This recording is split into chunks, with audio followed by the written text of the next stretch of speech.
প্রিয় দর্শক, আসসালামু আলাইকুম। দেশ ও দেশের বাইরে যে যেখানে আছেন, ভালো আছেন, সুরক্ষিত আছেন, সুরক্ষিত থাকবেন। তো আজকে আপনাদের মাঝে একটা শেয়ার করব। এই প্রচণ্ড গরমে সকলেই কিন্তু ডিম ভাজা আপনাদের সবাইকে দেখে। আসলে কি ডিম ভাজা কি সম্ভব? মোটেও না। আপনার এই রোদের তাপে একটা ডিম ভাজা কখনোই সম্ভব না। তবে যেটা সম্ভব সেটা আমি আপনাদের মাঝে করে দেখাবো। সেটা হচ্ছে ডিম আমি সিদ্ধ করে দেখিয়ে দেবো। সেটা কিভাবে? তখন প্রথমে একটি স্টিলের পাত্র নেবেন। আমার এখানে স্টিলের পাত্র ছিল না, তাই পাচ্ছি না, তাই একটা সাধারণ ওয়ান টেবিল নিয়েছি। এখানেও হবে ইনশাল্লাহ। তো মূলত এখানে প্রথম আমাদেরকে কাজ করতে হবে, ডিমটা এই পাত্রে রাখতে হবে। এই পাত্রে রাখার পরে পানি ডালবে। পানি ডালার পরে ঠিক আমি যেভাবে বলবো সেভাবে যদি করেন, অবশ্যই আপনি ডিম বাঁচতে পারবেন। অথেন্টিক, পিওর, রিয়েল, হকারে বাস্তব যে বিষয়টা, যেখানে জয় জামালা নাই, সেই বিষয়টা এখানে বসতে বসে আমাদের ডিম যতজনই বাজে পর্যন্ত কেউ পিওরভাবে দেখাইতে পারে নাই। শুধু এরকমভাবে দেখাই দিছে ডিম বাজা হয়ে গেছে। আসলে কি একটা ডিম বাজা ওইভাবে সম্ভব? না ওইভাবে খাওয়া যায় না, খাওয়ার উপযোগী। তবে একটা ডিম যেভাবে বাজলে আপনি খাইতে পারবেন সেভাবে আমি বাজবো না, তবে সিদ্ধ করে দেখিয়ে দেবো। আর একটা সিদ্ধ ডিম যে কে খাইতে পারবো। আর ডিমটা ফুটতে সবচেয়ে যে কাজটা আপনার করতে হবে, একটু লবণ দিতে হবে। লবণ দিলে আপনার উপকার হবে কি, ডিমটা সলতে সুবিধা দেবো। যেটা অনেকে হয়তো জানে, অনেকে জানে না। আর আর আপনাকে যদি অতি তাড়াতাড়ি ফুটে সিদ্ধ করতে চান, তাহলে এরকম একটা আয়নার ব্যবস্থা করতে হবে। তাহলে রোদের যে কিরণটা আছে সেটা আপনি এই জায়গায় রাখলে দ্রুত সিদ্ধ হবে। আর এভাবে কমসে কম আপনাকে নর্মালি 6 থেকে 7 ঘন্টা রাখার পর এই পানি পর্যাপ্ত গরম হবে। এছাড়া পানি গরম হওয়ার সম্ভাবনা নাই, এছাড়া ডিম সিদ্ধ হবে না। তো আমি এখানে অনেকক্ষণ যাবত দিয়ে রাখছি, সেটা হয়তো ভিডিওর মাধ্যমে দেখানো পুরোনো সম্ভব না। একটা ভিডিও যদি 8 ঘন্টা কি করা সম্ভব? কখনোই না। তবে যদি এইভাবে আপনি 8 ঘন্টা 7 ঘন্টা রাখতে পারেন, তাহলে একটা ডিম না, আপনি হাজারো ডিম সিদ্ধ করতে পারবেন এইভাবে, কোনো বিষয় না। তবে যদি স্টিলের বল বাটি হয় তাহলে বিষয়টা খুবই সুন্দর হয়। তো আমি দেখবো এখন আমার ডিমটা হচ্ছে কিনা। তাই আর এই যেখানে আমি আছি, এই ঢাকাটা হচ্ছে ইলিশাবাড়ি চাঁদপুর। চাঁদপুরের দক্ষিণে চরবরেলি এই যে বেরিবাঁধটা আছে, মানে বেরিবাঁধ মেঘনার পাড়ে আর কি।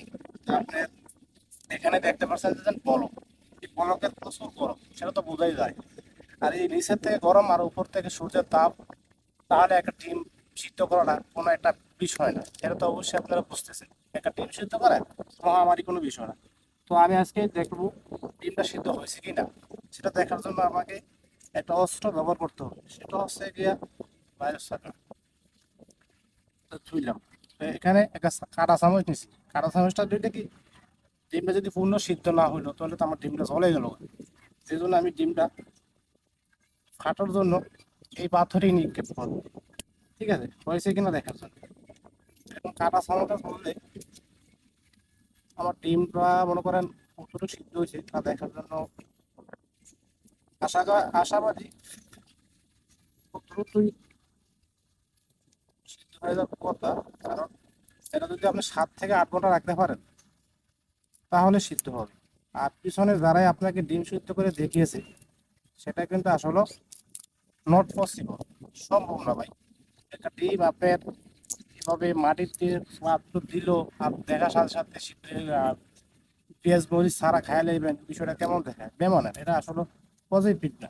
তবে আমি ত্রুটি বিচ্ছিন্ন কারণে আমার ডিমটা মানে পরিপূর্ণ হয় নাই, তবে খাওয়ার উপযোগী। তবে আমার আবার ওই যে কথায় আছে না, লক্ষ লক্ষ পোলা মাইসের পুরান বাসা না, এই আমার অবস্থা হেরো। এই আমার এই যে আমি একটু তাড়াহুড়া করছি তো আপনাকে দেখানোর জন্য, এই জন্য আমার ডিমটা পুরোপুরি সিদ্ধ হয় নাই। তবে আশাবাদী এভাবে রাখতে পারলে সিদ্ধ হবে, এটা গ্যারান্টি। তো ভিডিওটা আপনারা যে যেখান থেকে দেখছেন অবশ্যই কমেন্ট করে জানাবেন। আর আমি যদি আমার ভিডিওগুলো যারাই দেখেন কেমন লাগে সেই মতামত দিবেন। আর দেখছেন ভিডিও ডিমটা কিন্তু বেশি একটা পিওর হয় নাই, মানে এই যেটা কাছাকাছি থেকে দেখায়, এই যে দেখেন জৈবনে টলমল করতে আছে ডিমটা আর কি।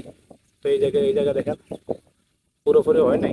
ওই যেভাবে দেখানো সম্ভব সেভাবে দেখানোর চেষ্টা করতেছি।